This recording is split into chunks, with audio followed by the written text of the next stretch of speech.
Back in 2018, we gave the wonderful Polly Higgins our Shackleton Medal and a Fellowship of the Royal Scottish Geographical Society for all her work with Stop Ecocide. Today we've come to Stroud, just outside Gloucester, to meet her co-founder, JoJo Mehta, to tell us all about how Stop Ecocide has been progressing and to award JoJo an honorary fellowship of the RSGS. I think I grew up with a really strong thread in the background of a real love of nature, and I think that came from my parents, in particularly my mother, who's a singer, a songwriter and a poet, and her deep inspiration has always been the earth.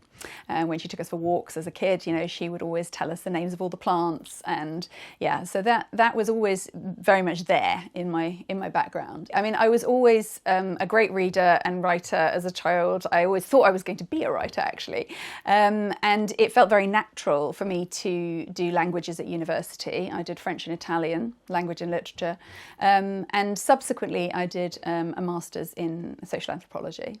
Those studies, if anything, helped me to have a kind of empathy with other cultures, with being curious about the world, wanting to travel, which I did a lot of in my 20s, and also being aware that it's very important how we describe things in the world. And that becomes quite relevant when we start talking about ecocide as a word and a concept. There was a particular moment, I suppose you might call it a wake-up moment of some kind, and that was when I heard about fracking. And that was back in 2012, 2013. And at that time, nobody in the UK knew much about that. And I couldn't believe, the more I researched it, I couldn't believe that such a polluting technology was being explored already in the US, and they were thinking of bringing it over here. And I was talking about it with my family and friends, and my daughter burst into tears. And she said, "Mummy, I don't understand. If they're poisoning the ground, surely they understand they're poisoning themselves. You've got to call them and tell them to stop." And I sort of said to her, "Well, I don't know what difference it's going to make me calling one of these big companies up." And she said, "There must be somebody you can talk to. Can't you talk to the voting man?" Now, we'd just been to the local ballot box for local elections. And, you know, she and my little son had been running around me while I was, you know, putting my cross in the box. And so shortly after that, I found myself in a conversation in my MP's surgery, you know, talking about fracking. And we had a Conservative MP, and he was doing that amazing politician thing that they do of sidestepping everything you ask and, you know, reassuring and not quite answering. And I came out of that meeting absolutely resolved that would never happen again. I basically decided to really inform myself so that I couldn't be kind of caught out or sidestepped. And that's when I guess you could say I put my boots on the ground and started, you know, distributing leaflets, giving talks, getting involved in organising demonstrations, all of that kind of thing. So I came at the world of environmental advocacy through on-the-ground campaigning. I mean, obviously then sort of slightly inspired by the reaction from your daughter. So what do you think the sort of role of young people then is in all of this space around environment and climate change? I think the role of young people and children indeed is absolutely key here, because this is the world they're going to be growing up into. And it's not that I think we should be leaving things to the amazing youth to sort everything out. We don't have time for that. What we do need is for them to be poking us, shouting at us, telling us that something needs to be done, and being inspiring about it, which they undoubtedly are, because it's our generation, it's the incumbent generation that need to wake up and do something very quickly. You know, we ought to be able to look them in the face and know that, you know, when we're on our deathbeds, we're not going to be apologising as deeply as we can. We're actually going to be saying we tried our very best. We actually did something. And sadly, I still feel that at the level of global political leadership, this has not yet kicked in. I think the awareness is growing, but the more that young people can raise that awareness and stand with those who are really moving things forward. We haven't inherited this earth from our parents, we've borrowed it from our children. And I think that's a really really important way to think about this. I think we're probably, unfortunately, past the point where what we're giving back will be better than what we inherited. But I think there is a point right now that is very actually exciting, if I can be slightly controversial, because how many generations get to affect the future of their entire species with what they do? And I believe that we are living through one of those times right now. And that is an incredible opportunity. And what we can do, and what I believe that our work at Stop Ecocide International also does, is provide a kind of bridging piece to a world that can operate in a different and healthier way. So let's talk about then how you met Polly and what came from that friendship. I met Polly Higgins when she moved to the area that I've settled in with my family, which is also where I grew up. So after many years of travelling and living in different places in the world, I came back with my kids, as perhaps people do. And Polly moved here from London, and she was actually researching at the time a potential case around fracking. And some mutual friends said, "Oh, you need to talk to JoJo because she knows all about that." And that was how we got talking. And it was one of those kindred spirit moments. I mean, I'd come across her in the press when she was interviewed around the mock trial that she helped to organise in 2011. That was a kind of testing ground for whether ecocide as a crime could function. So I'd read about that, and I remember thinking, well, that's kind of obvious. It's a no-brainer. You know, you just say, no, you're not allowed to do this anymore. So I remember thinking, what a fantastic campaign. So I was really delighted to meet her. But within half an hour of speaking to each other, it was clear that, you know, we were just very much birds of a feather. And we worked closely together pretty much from that moment until when she passed away in 2019. So, we worked really closely together for 4.5 years.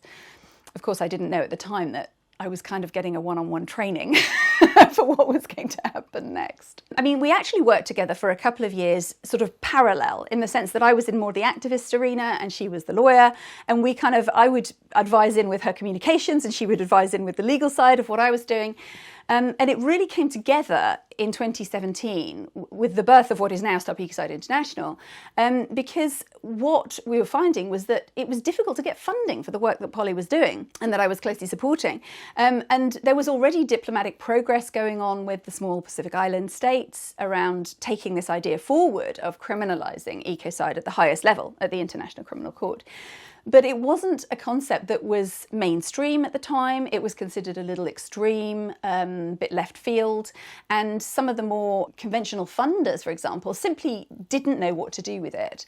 But what Polly did have was a large international following.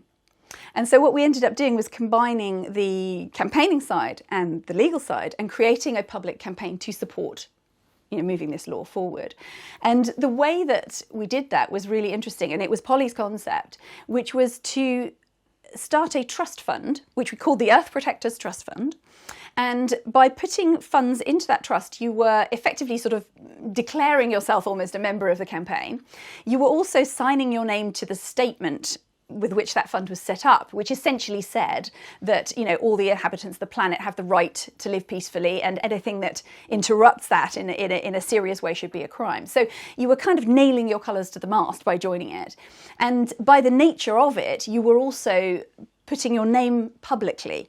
Because of the nature of that kind of trust, everyone who signs up to it has to be seen publicly. And we've got some great names on there now. I mean, like Paul McCartney, for example, George Monbiot. I mean, there's a whole number, Cara Delevingne. And it was a way of really having people invest in it in a personal way, but also to show that this law is a protective law. I think people don't always remember that criminal law is essentially protective law. Yes, of course it's there to punish the bad guys on one level, but actually what it's really there for is to prevent the crimes from happening. And hence that kind of link between protecting the earth by bringing into being a law that will prevent the worst harms, i.e. a crime of ecocide.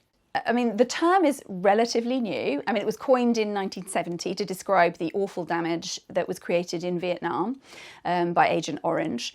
And it was first spoken on the international stage by Swedish Prime Minister Olof Palme back in 1972. at the first UN Environment Conference. But it's almost like the term slightly kind of disappeared into the background for some decades, although it was discussed in legal circles and so on. But it re-emerged very much courtesy of Polly's advocacy work over the last 10 years. And effectively, it's now beginning to really be broadly understood as mass damage and destruction to the earth. And what Polly discovered, she was actually just on the verge of, really kind of hitting the big time, one could say, as a barrister back in the early 2000s. And then she asked herself this question: how do we create a legal duty of care for the earth? And that was to take her on the whole quest that really led to the Ecocide advocacy, Ecocide crime advocacy. She started off with the concept of rights of nature, and there is quite a large movement now internationally advocating for nature to have legal personhood. But what she realised is that what is it that actually protects ecosystems? What is it that protects the natural living world in terms of the law? And she came to the criminal side for that protective reason that I spoke about briefly. So seeing criminal law as protective law, the relationship of that to the rights sphere is like one, they're like two sides of a coin. If you think about it in the context of our most basic human right, that's the right to life. But what protects the right to life is the fact that to kill people is a crime. If murder isn't a crime, your right to life doesn't actually carry a huge amount of weight in practice. And so that was what brought her to the criminal side.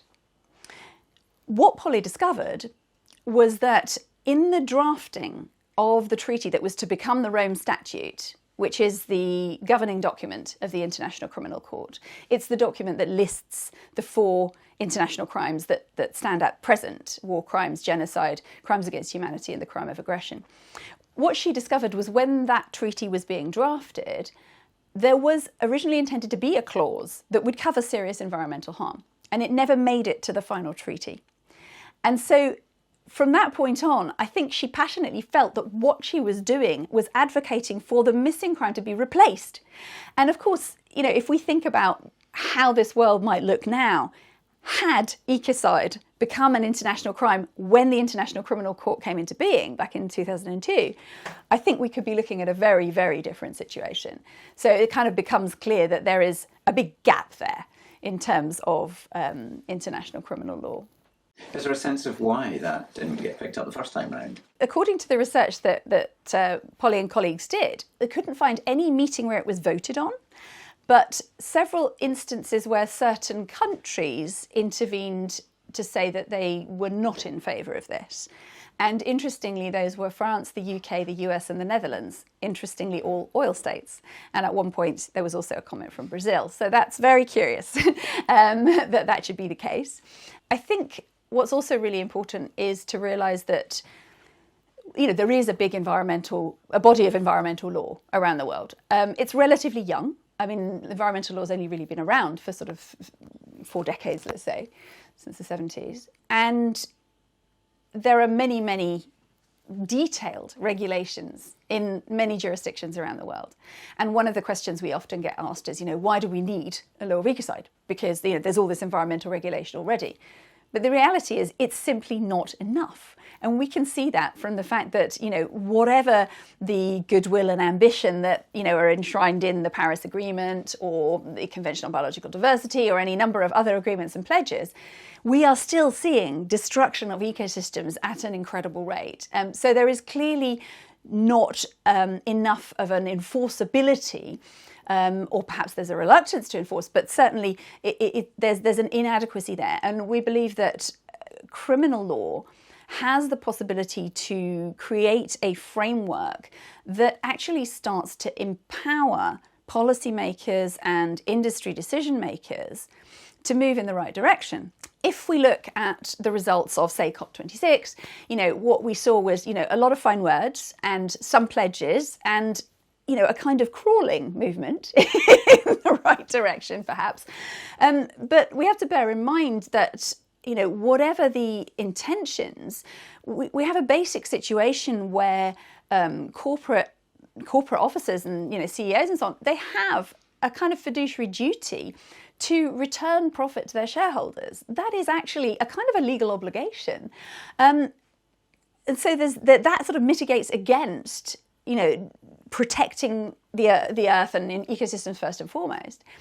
Of course, they have to do it within what is lawfully possible. And currently, a good example would be, you're not going to go to a government and say, can I have a license to kill 500 people for my new infrastructure project? It's just not even going to cross your mind for obvious reasons. It's criminal, and of course it's also totally taboo. But we don't have that same reaction to the destruction of ecosystems. It doesn't come into the equation in the same way. And if that bottom line, which is the criminal legal parameter, is changed, then that has to also be considered as something that can't be done in the process of a project. And I think there's another aspect as well, which is a basic human psychological trait, which is effectively, we don't tend to change our habits unless we have to. And so, we kind of get into a groove, and the groove that industry has got itself into and the global economy has got itself into over the last 50 years is undoubtedly a damaging one. But unless there is something that, it's either external circumstance or legal requirement that actually starts to shift that, it's hard to see how any of these wonderful targets like the Sustainable Development Goals or, the Paris targets are ever going to be reached. Why should business and organisations pay attention to this particularly? Is it something that they should be supportive of and looking forward to or are aware of? Is this just inevitable now? It's really important for the corporate world and especially the investment and insurance worlds to really be aware of this law because the conversation is growing at quite a rate. It's already on public record in at least 21 countries that are members of the International Criminal Court. So this is something that's coming down the line. To use the familiar metaphor of the carrot and the stick, people tend to think of criminal law as a stick, as in something to bash people with or punish people with. Now, actually, the way that we see it, it's actually also a carrot in quite a big way. And that is starting to be acknowledged, actually, by the investment community already. And what we mean by that, and I say this as a former entrepreneur myself, among other things, is that if you have clear limits and clear parameters to what you're able to do, it can really unleash the creativity and innovation and strategic change that is needed in a way that it's very difficult to do without that. And I think that's one of the phenomena that we're really seeing. It's not that there's a lack of desire to move in the right direction. We actually see it a lot. And of course, there are a number of, companies and thought leaders in the business world who are really moving things forward, but they're kind of hamstrung by the fact that the old ways are still permitted and possible. So to bring in a law that creates that guardrail, if you like, that safety rail for what is and isn't acceptable to do, and it is kind of like drawing a moral red line, if you like, but once that's there legally, that really levels the playing field, and it allows those who are working on the regenerative solutions, who are working on the sustainable solutions, the nature positive solutions, which is actually a better phrase in my opinion, then they're then much more supported, and it becomes less possible to keep pouring funds and energy into these old ways. And money tends to behave like water; it will kind of flow down the path of least resistance. So the way that we change that is by actually closing off certain channels so that the flow starts to go in a new direction, and that's actually quite an inspiring thing, and it's an empowering thing. And it's very important that those leaders of industry, of investment, of insurance, the corporate sector generally, that they see this coming. Because it's also really important that this doesn't happen overnight, which can sound quite, to an activist might be, anathema in the sense that they're saying, we need this right this moment. Yes, on one level, of course, that's true. But in fact, we also need time, not too much time. We don't have too much time, but a certain amount of time to be able to engage with that strategic change. And to engage with it, we need to see it coming. There are some specific reasons why we take the route we do, aiming for an international crime. And one of those is a very practical legal reason, which is that the International Criminal Court is a complementary court. It's the only global mechanism which directly accesses the criminal justice systems of its member states. So it's not a separate court like the Court of Human Rights, for example, or the Inter-American Court.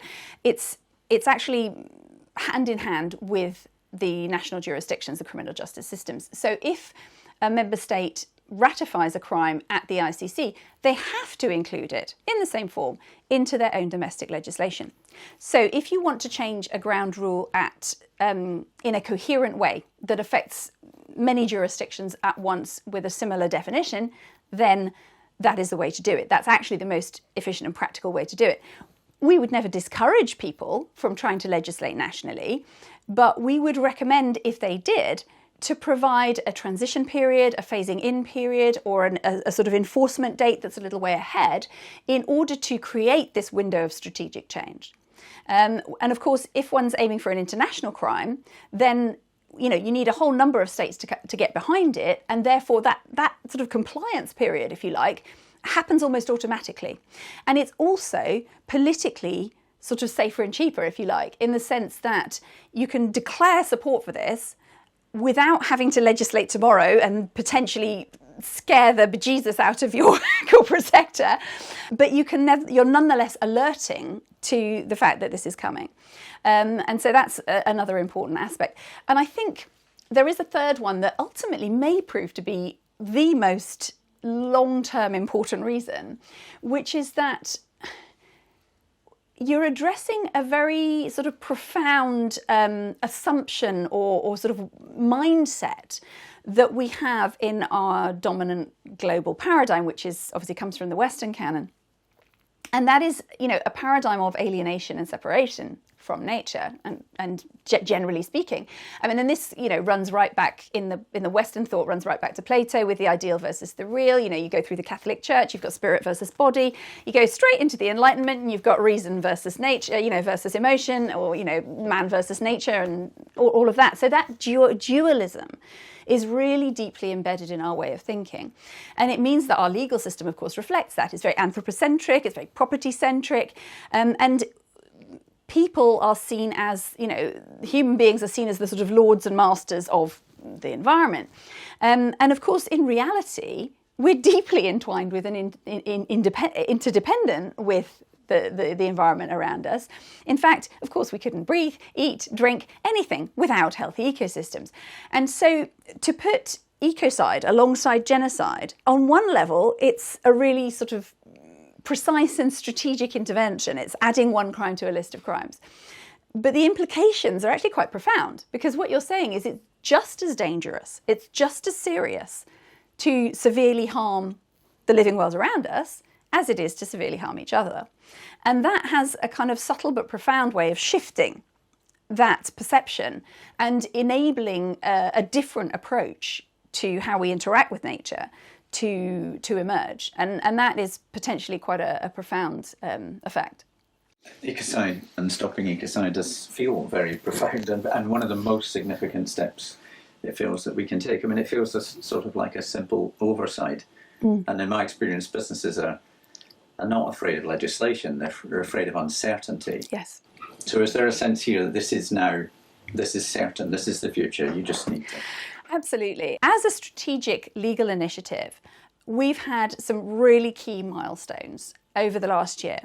So in 2021, our charitable arm, the Stop Ecocide Foundation, convened a panel of 12 lawyers from around the world to draft a legal definition of ecocide that would be a consensus definition and could practically be considered by governments. And this is something new. There have been definitions of ecocide before, but it's always been the case of, a lawyer or a group of lawyers saying, this should be a crime and this is what I think it should look like, which is all very well. But if you need the gravitas and the consensus and the practical applicability to take it to any number of governments and have them consider it, then it had to be a far more broadly considered project. And we were approached in 2020 by parliamentarians from Sweden who said, this is obviously your area of expertise. Would you be able to convene, to commission a definition that we could practically approach our government with? And that enabled us to bring in some top legal talent from around the world. And this panel was chaired by a wonderful Senegalese jurist called Dior Falso and a British-French lawyer of international repute called Philippe Sands. And we had then 10 other lawyers from around the world. And that gave us not only the geographical, ethnical, gender diversity, but it also gave us diversity of legal background. We had public international lawyers, international criminal lawyers, environmental lawyers, climate lawyers, but also ideologically different. So at the one end, we had someone from the International Law Commission. We had a former ICC judge. And then at the other, we had Pablo Fajardo, who is a very well-known activist lawyer who supported local and indigenous communities in the case against Chevron for pollution, oil pollution in the Amazon. So we had a really broad range. And what that meant was that the definition that emerged was a genuinely consensus definition, that all of those lawyers had to concede something, if you like, to bring that definition into being. But what was also so important was that it was very concise and very balanced. Ecocide means unlawful or wanton acts committed with the knowledge that there is a substantial likelihood of severe and either widespread or long-term damage to the environment being caused by those acts. So that is a very short and concise core text. And there's a paragraph that then defines those terms. But as a definition, it's very instantly understandable. And it's also, I said it was balanced, and this is why. It's got two thresholds in it. One is about the severity of the potential harm, and the other is about whether those acts are unlawful or wanton. Now, some have balked at the idea that the unlawful is in there, because, of course, there are many serious incidences of destruction of the environment that currently are lawful. However, what it acknowledges is the fact that there are bodies of law in all the jurisdictions around the world. And we're obviously going to be dealing with governments to move this forward. So it has to have the flexibility of meshing in with existing law. So politically, that is very important. It also instantly can be applied to a whole number of situations that are already unlawful and simply not enforced enough. So it reinforces the laws that are already there and regulations. But then you also have this aspect of wanton, whereby if a situation is disproportionately damaging, then even if it is lawful, it can come under this definition. And there's a third aspect as well, which is that it's a crime of endangerment. In other words, what this definition does not say is, if this damage happens, we need to go find the person that did it. What it says is that any act that is committed in the knowledge that there's a likelihood of this level of severity resulting in terms of harm to nature, then that is the crime. And that's the same as there are other international crimes that are defined that way. Like if you direct an attack at a civilian population, that is a crime regardless of what happens to the population. And with environmental crime, it's really important because we don't want to have to wait until half the world is destroyed and work our way back to find out who's at fault. What we want is for this to be preventive. In other words, for key decision makers, to be pausing with their pens before, over the dotted line, going, hang on, is this going to put me in a situation where I could personally be criminally liable because I know this could create severe harm? So it's very much pitched at stopping future bad action rather than a sort of threat of litigation. It's more the guardrails. This is a forward-looking law. It's not about looking back and, recriminations. It's not about retribution for past wrongs. And criminal law generally doesn't work like that. You bring in a new law, it applies from that moment. And that is how this would work. And it's actually really important that it works like that because, we need to take everybody with us. This is not about creating an us and them because when it comes down to it, we're all on the Titanic. We may have different levels of luxury cabin or not, but we are still on the same sinking ship.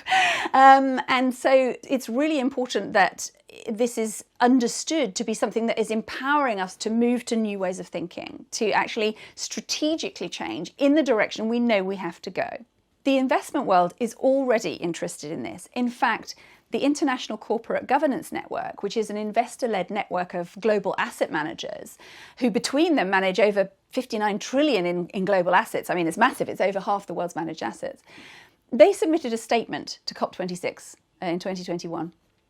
And what they said was that they wanted governments to mandate regulation and to collaborate internationally to criminalise ecocide.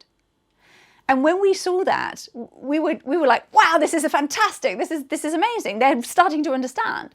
And we actually had a conversation with the Secretariat, and we said, how is it that your committees came up with this clause in your statement? And they said it was a combination of, well, two things really, I suppose. One was the need that investors and that the corporate world has for stability in order to be able to predict and in order to be able to manage risk. So having a framework in place that they know is coming, that is actually going to almost act as a lens through which, decisions need to be made, is actually of great advantage. But the second thing was even more encouraging for us. And that was that those corporate officers, if you like, were looking at what was happening in the world, seeing the ever more apocalyptic results of what we've been doing to the planet for the last 50 years, and were saying to themselves, this is really serious and it needs a muscular response. And that was really encouraging to hear, because it's so important that kind of wake up, that visibility is there, and that those corporate actors are realizing that that's the case and that something needs to be done. Great privilege for me, actually, meeting Polly about 4 years ago. Obviously, devastatingly sad that she died nearly 3 years ago this week, actually. But actually, I sense the momentum around Stop Ecocide has just built and built and built. Now, I know that's actually in part to your energy, but... When Polly passed away in 2019, it was an extraordinary thing that happened, because we had many of her, following saying, is this work going to die with her? And actually the exact opposite happened. And I think that it might have something to do with the fact that when you have a very strong figurehead for a movement or for an initiative, sometimes people sit back and they say, I don't need to do that because Polly's doing it. And of course, when Polly was no longer there, suddenly, as her closest associate, I had people almost popping out of the woodwork saying, we really want to help. We want to make sure that this work continues. What can we do? And what it made us realise was that there were lawyers, politicians, campaigners, all around the world that were interested in this, and perhaps had always been and often were inspired by Polly, but hadn't stepped forward yet and hadn't been connected yet. And so the last 3 years have felt like, I suppose, a gigantic dot joining exercise, bringing all of those people together. And what we now have is really quite legitimately described as a global movement, because of all of those connections and that, bringing all of that collaborative energy together. And so that's been really exciting. And I think there have been one or two other factors, of course. One is that the sort of ever more obvious disastrous results that we're seeing in the world. So obviously there's this kind of slightly bittersweet thing for us around that. Every time something awful happens, people listen to us more. So it's like, where do we sit with that? That's always interesting. And of course, the intergovernmental reports that have come out, the IPCC reports and so on. But there's also another aspect, which is the grassroots mobilisation. And I think it's really important to acknowledge that. And this is also where the youth movement comes in as well. Because I think without Fridays for Future, without Extinction Rebellion, without the Sunrise Movement, these and others around the world, we would not have seen this conversation open up in the media and in politics in such a way that criminalising ecocide could land in that conversation and, as it should, feel like common sense. This conversation is currently firmly on the table at the ICC. A formal proposal has not yet been made, but we had a really milestone event in December where 3 of the world's most climate vulnerable states, Vanuatu, Samoa and Bangladesh, officially co-hosted an event with us where we presented the legal definition to the Assembly of States Parties, and that was an online event, and I think we broke attendance records for the 2nd year in a row at the ICC with that event. So the conversation is firmly there. The next step will be to work on a formal proposal, and obviously this must come from the states themselves. We see ourselves effectively as facilitating, encouraging, convening, and communicating around this to enable, to help and support that to go forward. And obviously the situation in Ukraine has slightly slowed down some of the diplomatic developments for obvious and understandable reasons. But we think it's possible that within the next year to a year and a half, we could actually see that formal proposal on the table, which would start the negotiations at the International Criminal Court. And we anticipate that it could be between 3 and 5 years before we're at the stage of adoption and ratification, which may feel like a long time. But as we've spoken about, that time period is necessary for strategic change. And it also, when it comes down to it, changing international law, that's actually quite fast. So that's what we're estimating. Previous amendments to the Rome Statute have taken anything between 2 and 10 years. We're kind of aiming somewhere in the middle there. But we're also very much acknowledging that the climate has changed, not just literally, but also politically. And, governments are much more open to discussing this than they might have been even 2 or 3 years ago. So that's quite encouraging. The other aspect that's really important and that we work on, and we're interestingly positioned for this because we're in between the legal developments, like, for example, the drafting of the definition, the diplomatic traction, where a lot happens in the background where it's not yet public. And of course, we can't publicise anything unless a state is going to say it publicly. So there's that aspect. But then, of course, there's the public narrative. And we now have communication teams in over 20 countries.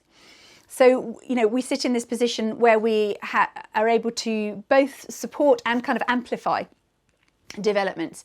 And what we're realising from recent research is that most people, actually, the majority of people hearing about ecocide law from cold support it. It feels like a common sense thing to do. But what we still are working on is the reach, is having more and more people actually hear about it. So a big part of what we do is about briefing people. It's about completely cross-sector, whether that's corporate, NGO, grassroots, political, all legal, all of these areas. And it's quite funny because as our profile has raised, the profile of the concept has raised, we've had 1 or 2 more establishment figures say to us, why don't you keep the law for the lawyers and the policy for the policymakers, in this very kind of siloed approach that, of course, has dominated our way of thinking. And of course, our response to that is this is moving fast precisely because we don't do that, precisely because we do connect people and we do talk and we connect different sectors and we talk across the board. So looking for those strategic points where we can brief whole networks that's also very much what we're doing at the moment. And just finally then, I think, you've spoken for us with Scottish Parliament, with international geographical community. Obviously we'll be screening this for members as well. So how else can people engage? Well, the obvious thing is to talk about Ecocide in whatever networks you have, and we've all got networks, big and small. It's also possible to sort of actively join the campaign. To find out more, go to stopecocide.earth, and there's lots of frequently asked questions. There's a wonderful Act Now menu that covers so many different things, ways that you can engage, from writing to your MP to signing up as an Earth Protector yourself to giving a talk. There are so many different things that can be done to support. So really encourage you to sort of check that out almost as an a la carte menu.